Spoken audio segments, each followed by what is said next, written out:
that people love in Kenya. KTN Sports editor Hassan Juma speaking to Nick Mwendwa, who retained his seat at the helm of Football Kenya Federation yesterday, garnering 77 votes. Now, we still stick with the elections, and after they were done yesterday, Jeff Mogire spoke to FKF Electoral Board chairperson Kenti Tikolo on how the process was. This is what she had to say. First of all, I think that it's critical that members of the board are in agreement. They all are in agreement and they set the same standard. And that is what happened with us. We are 5 of us and we all agreed that we want a very, very good election. All of us are professionals and so we also have our own reputations to guard. And so it was important that this election comes out completely right. And so we set the standards and we set them very high. And we said that we must deliver an election that is world class. And so we promised ourselves it's going to be world class, and we went for that. Yeah. As people look at you as a woman, almost all the board members are men. Yes. You're the only woman standing out there with the wisdom and all this. Yes. Is it time that we agree that women can be leaders? I don't know why it should be. African men have never accepted that, like, this can happen. And you're proving it, and they are proving it in the field, by the way. Many yes. Like today we have Nyabuto. Nobody expected Nyabuto to win. Everybody was counting on Salivolo and Margaret Anyango. Yes. Nobody was expecting Margaret to win. Everybody was talking about Nyabuto and Salivolo. Now, what I feel is that we have enough women out there who can manage. However, because of our historical, patriarchal kind of culture, women sort of shy off. We don't brand ourselves appropriately. We don't step out. Think about the NOK election where we had people like Paul Tergat, Tegla Lorupe, and Kathleen Dereva.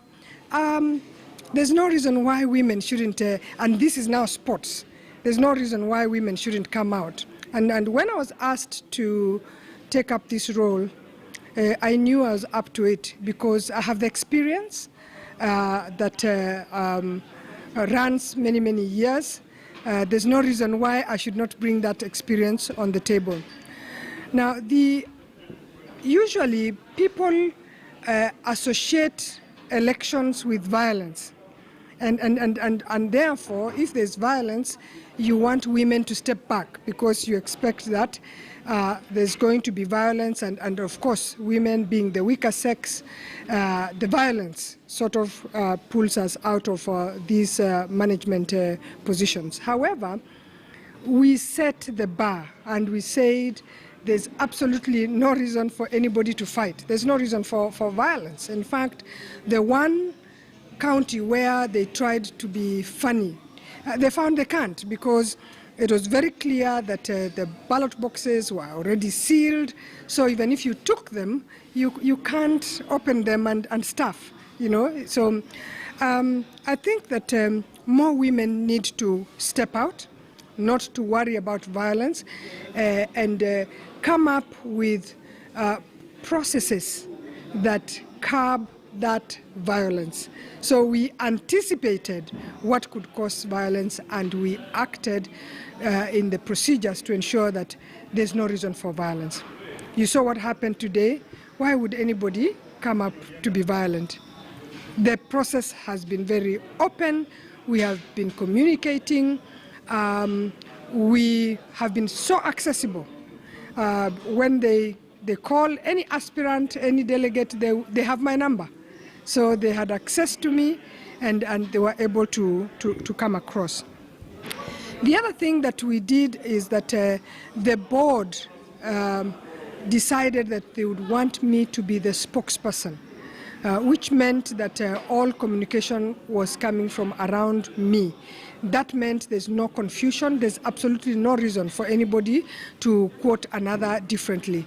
And so that also helped. And so I feel that what we need to be doing is stepping out in terms of our capabilities and not think that we are women or we are men. Look at the capability of whoever it is that you're giving the responsibility and give them the role and give them the space to deliver for you. There were court battles, battle after battle, nullification after nullification. What does that mean? Like, what did it do to you as a chair, as a board, as a federation, being in there? Yeah. What does it take? What kind of courage did you have to stand all the way to the finals? Now, one of the things that one must do is to be very careful that you are not flouting the law. And the board has a lawyer as its secretary. So Patrick Onyango is the lawyer. And so everything we did, we actually counter-checked with the law to ensure that we are within the law. So whoever was going to court, they had issues, but insofar as the electoral process was concerned, we were completely on point. And so if the court said you wait, we would just wait. And if they said we go on, we go on. So in this case, we had FIFA giving us a direction. And so based on that direction, we got the courage to just move on and navigate. So you listen. If the court will say you don't do it, then that way we managed to just go around. So the issue was to ensure that we are complying with the law. The court battles. Yes. It's been a year now since they began. Mm-hmm. It's crazy. It doesn't make sense. Okay, to me personally, as a sports journalist and a love of this game, it doesn't make sense to me. What should be done next time, so we don't have to hurt players, the innocent players who have nothing to do with these elections? All they want is to play and make a living for it. What can we do to avoid these issues? I'll say what the electoral board is going to do. And this we even promised the SDT. In the last hearing where we were asked to submit, we promised, number one, to put together a manual that spells out all that needs to be done, what we have carried out that has been so successful, and what we have learned. So we are going to develop a manual because, by the way, when we came on board, we had nowhere to start. So we just picked things and started working. So we are going to do a manual. We are also developing a report that is going to take into consideration all these court cases and what they have been about, and because it's about elections. So we'll put them in a report, and this report we intend to submit to NEC so that in their next AGM, they look at that report and see how they can align the FKF Constitution, the FKF Electoral Code with the Sports Act as well as the Constitution of Kenya, because those were the things that were bringing issues. And so as far as is possible, we will want to recommend that at the end of the day, the various stakeholders, that would be SDT, would be the sports registrar, all those stakeholders to look at those, the Constitution and the Code and see where there's a clash, so that that clash can be redone. Now, the next election, county and national, is 4 years away. That's enough time between now and then to navigate through these and ensure that anything that is not, clear is actually clarified. FKF Electoral Board Chair